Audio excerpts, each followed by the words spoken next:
বৈভব সূর্যবংশী একা ক্রিজে দাঁড়িয়েছিলেন, আর বুলাওয়ের queen sports club স্টেডিয়ামে নেমে এসেছিল গভীর নীরবতা।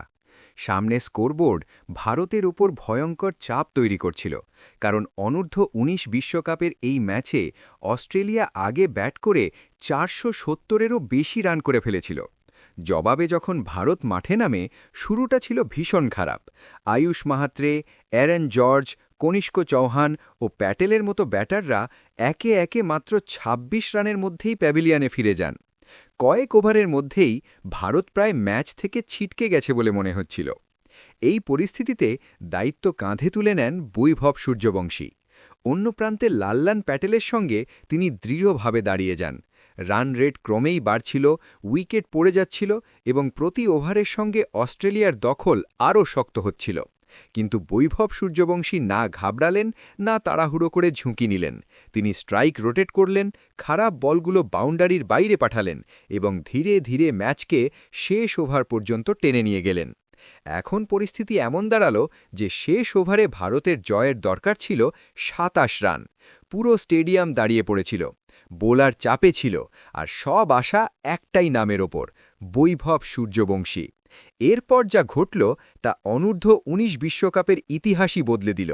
২৭২ রানের অবিশ্বাস্য ইনিংস খেলে বৈভব সূর্যবংশী শেষ ওভারে এমন এক অলৌকিক কীর্তি করলেন, যা দেখে দর্শক, ধারাভাষ্যকার ও খেলোয়াড় সবাই হতবাক হয়ে গেল।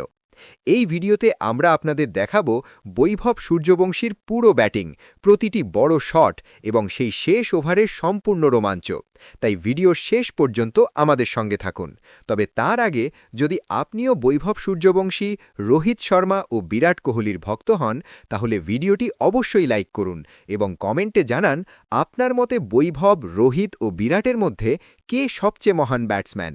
এবার চলুন শুরু করি অনূর্ধ্ব-19 বিশ্বকাপের এই ঐতিহাসিক ম্যাচের পুরো গল্প। হ্যাঁ বন্ধুরা, আপনারা একদম ঠিকই শুনেছেন। আসলে যা হয়েছিল, ভারতীয় অধিনায়ক আয়ুষ মাহাত্রে টস জিতে প্রথমে বোলিংয়ে সিদ্ধান্ত নেন। তখন অস্ট্রেলিয়ান অধিনায়ক অলিভার পিকে চোখ তুলে ভারতের অধিনায়কের দিকে তাকান। অস্ট্রেলিয়া যেন স্পষ্ট বার্তা দিয়ে দিয়েছিল যে এই অনূর্ধ্ব-19 বিশ্বকাপে তারা এসেছে শুধু রান করতেই, আর সেটাই মাঠে দেখা গেল। অস্ট্রেলিয়ান অধিনায়ক অলিভার পিকে ১৩৬ রান করেন, আর তার সঙ্গে স্টিভেন হোগেন করেন ৯২ রান। ফলে অস্ট্রেলিয়া ৫০ ওভারে ৫ উইকেট হারিয়ে ৪৭৭ রান তোলে। ভারতের সামনে লক্ষ্য ছিল ৪৭৮ রান। সবাই প্রায় আশা ছেড়ে দিয়েছিল, কারণ জিম্বাবুয়েতে এই অনূর্ধ্ব-19 ওডিআই বিশ্বকাপ হচ্ছে এবং সেখানে ভারতের অভিজ্ঞতা খুব বেশি নয়। কিন্তু ম্যাচটা যে এতটা রোমাঞ্চকর হবে, শেষ ওভারে গিয়ে গড়াবে, তা হয়তো বৈভব সূর্যবংশী নিজেও ভাবেননি। যদি বৈভব সূর্যবংশী অস্ট্রেলিয়ান বোলারদের যোগ্য জবাব না দিতেন, তাহলে হয়তো অস্ট্রেলিয়া ভারতকে ১০০ রানের মধ্যেই গুটিয়ে দিত। ভারতের শুরুটা ছিল ভয়াবহ। ওপেন করতে নেমে আয়ুষ মাহাত্রে মাত্র ১১ রান করে আউট হন। এরপর অ্যারন জর্জ এলেও তিনিও বড় ইনিংস খেলতে পারেননি। চতুর্থ ওভারের চতুর্থ বলে টাইসন বার্টনের শিকার হন। ২টি উইকেট পড়তেই মনে হচ্ছিল ভারতের জয় আর সম্ভব নয়। কিন্তু বৈভব সূর্যবংশী জানতেন এবার চাপটা তাকেই নিতে হবে এবং সেটাকে বড় ইনিংসে রূপ দিতে হবে। তিনি মাত্র ৩৮ বলে অর্ধশতক পূর্ণ করেন। এরপর কনিষ্ক চৌহান, খেলন প্যাটেল, মোহাম্মদ ইনান একজনের পর একজন ২০ রানের আগেই আউট হয়ে যান। কিন্তু বৈভব একা লড়াই চালিয়ে যান, কারণ তার ভেতরে ছিল ম্যাচ জেতানোর আগুন। তিনি বুঝে গিয়েছিলেন ম্যাচে ফিরতে হলে এই লড়াইটা তাকেই একাই লড়তে হবে।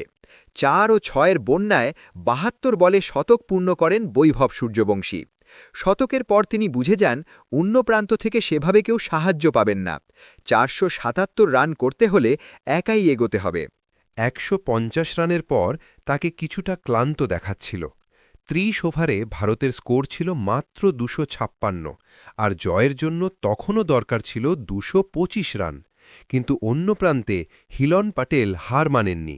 বড় শট না খেলেও ১-২ রান করে তিনি নিজের অর্ধশতক পূর্ণ করেন। এরপর বৈভব সূর্যবংশী ভারতকে ৪২তম ওভারে ৩৫০-র ওপরে নিয়ে যান এবং ম্যাচ গিয়ে পৌঁছায় শেষ ওভারের দোরগোড়ার। শেষ ৬ বলে ভারতের দরকার ছিল ২৭ রান। অস্ট্রেলিয়ার হয়ে বল করতে আসেন উইলিয়াম পিটার টেলর। প্রথম বল ওয়াইড ইয়র্কার করতে গিয়ে ওয়াইড দেন। ভারত পায় একটি অতিরিক্ত বল। তখনও দরকার ছিল ২৬ রান। পরের বলে বৈভব ফ্লিক করে রান নেন। এরপর ইয়র্কার দিতে গিয়ে বল ফুল টস হয়ে যায়, আর বৈভব রোহিত শর্মার মতো স্টাইলে বিশাল ৬ মারেন। দুটি বল হয়ে যায়, জয়ের জন্য দরকার ছিল ১৪ রান। তৃতীয় বলে কভার ড্রাইভ খেলেন, একদম বিরাট কোহলির মতো, ৪। ৩ বল বাকি, দরকার ১০ রান। পরের বলে ডিপ মিড উইকেটের ওপর দিয়ে ৬। এখন ২ বলে দরকার মাত্র ৪ রান। বৈভব স্ট্রাইক নিজের কাছেই রাখেন।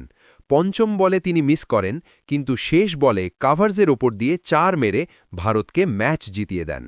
যদিও এটি ভারত ও অস্ট্রেলিয়া অনূর্ধ্ব-১৯ দলের মধ্যে একটি ওয়ার্ম আপ ম্যাচ ছিল, তবুও ভারতের এই জয় সবাইকে আনন্দিত করেছে।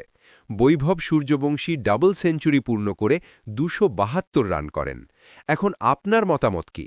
বৈভব সূর্যবংশীর এই ব্যাটিং দেখে আপনি তাকে ১০-এর মধ্যে কত নম্বর দেবেন? কমেন্ট করে অবশ্যই জানান।